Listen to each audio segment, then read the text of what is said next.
Welcome back to Dead Good Book Reviews. I'm Judith and you're watching another episode of Overbooked, the series where I talk about every single book on my shelves because we've got a mystery to solve. Today we are talking about Terry Pratchett's THUD. Some quick disclaimers before we start. This is my mum's very, very old copy of THUD that I borrowed from her house and haven't given back for many, many years. So sorry, Mum. Adding that to your Christmas list right now. Regardless of where books come from, nobody's paying me to talk about books and all opinions are my own. I'm going to keep this as spoiler-free as humanly possible. I don't think spoiling this book would ruin the experience for you. It's much more about the writing style, but don't worry about it. If you do want to go in knowing absolutely nothing, click away now. I'll also link the storygraph for the book below in case you want to check out any user-generated content warnings.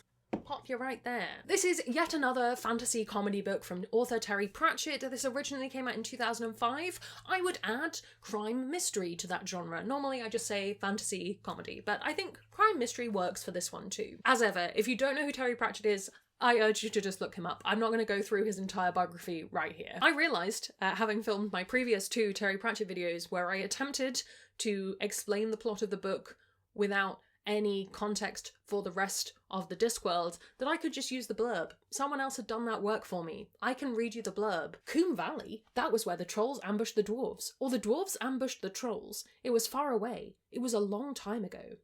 But if he doesn't solve the murder of just one dwarf, Commander Sam Vimes of Ankh-Morpork City Watch is going to see it fought again, right outside his office. With his beloved watch crumbling around him and war drums sounding, he must unravel every clue, outwit every assassin, and brave any darkness to find the solution. And darkness is following him. Oh, and at 6 o'clock every day without fail, with no excuses, he must go home to read Where's My Cow with all the right farmyard noises to his little boy. There are some things you have to do. This is one of the many Terry Pratchett books that deals with kind of like the loose theme of racial intolerance. It's more obvious in other books like Jingo. In this one we are dealing with the dwarves who hate the trolls and the trolls who hate the dwarves because of historic conflict between them. So it's not quite as on the nose as Jingo is. It's very much more leaning into a fantasy setting. That being said, it is still very heartwarming and kind of fun in a way that the other Discworld books are. I think you can tell Terry Pratchett really enjoyed writing Sam Vimes as a character. This is not the first Sam Vimes book. If you have no context for Sam Vimes, maybe you wouldn't start here. I don't think it would ruin your experience for you, but it's one of my favourite Sam Vimes books, and it's why I own it / have continued to have stolen it for some time. It has those funny moments, it has those wild and wacky characters that we're so used to, and it's sort of poking fun at this idea of this historic conflict while still giving it quite a bit of respect because it is quite a big thing that's happening. It's just the fact that this one guy kind of has to deal with it and solve this mystery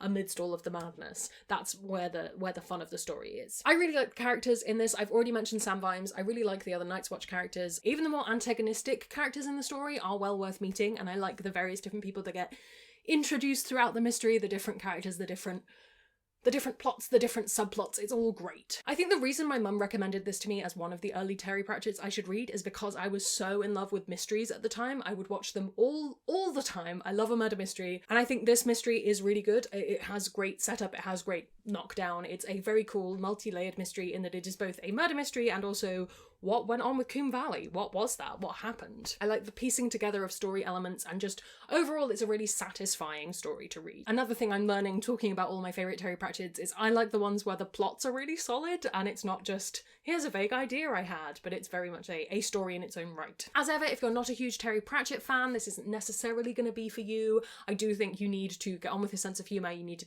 be where he's coming from, and in this case I think actually more so than a lot of the others you do need to have more of an idea of the Discworld and what's going on and the kind of setting we're in. I don't think it would be nightmarish to pick it up from here, but it would make more sense to start with other Sam Vimes books, which I genuinely can't remember if I did or not. It was so long ago. This more so than others that we've talked about, you really need that grounding in the Discworld as a whole. I don't think that's a disadvantage. I think Sam Vimes is one of the Discworld characters you can start with. You just need to start at the beginning of his chronology, and you can then go beyond this book and really enjoy it. This is just the product of Overbooked, where I only talk about the books that I own, and I'm quite glad that I don't own more of the Discworld books because we would be here for some time if I owned all the ones I'd ever read. And as ever, I do have to mention that this did come out in 2005. It's very much a book that's a product of its time and its author. It's better than some of the other ones are, but it's still got some dated elements to it.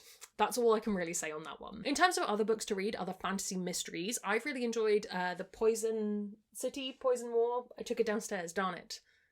City of Poison, the Sam Hawke book, the cover of which is on the screen right now. I really enjoyed that. I think that's a great fantasy mystery. It doesn't have as much of the comedy as this does, but that's absolutely fine.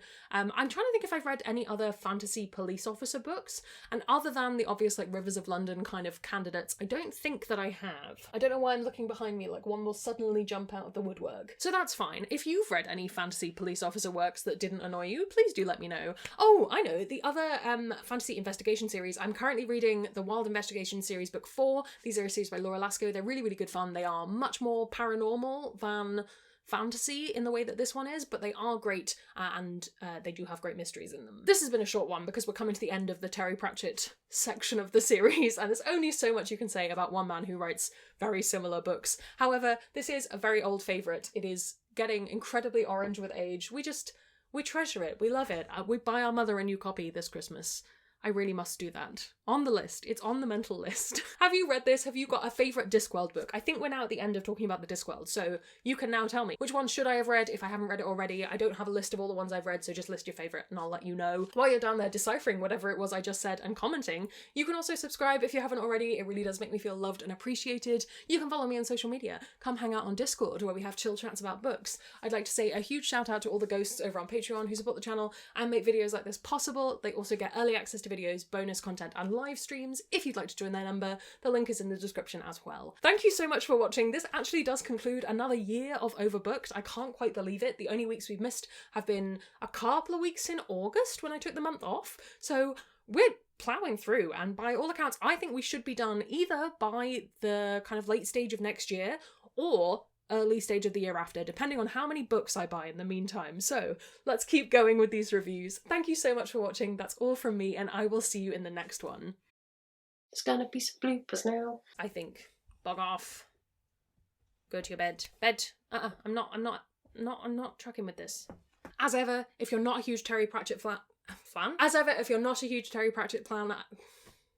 As ever, if you're not a huge Terry Pratchett. Why can't I talk today?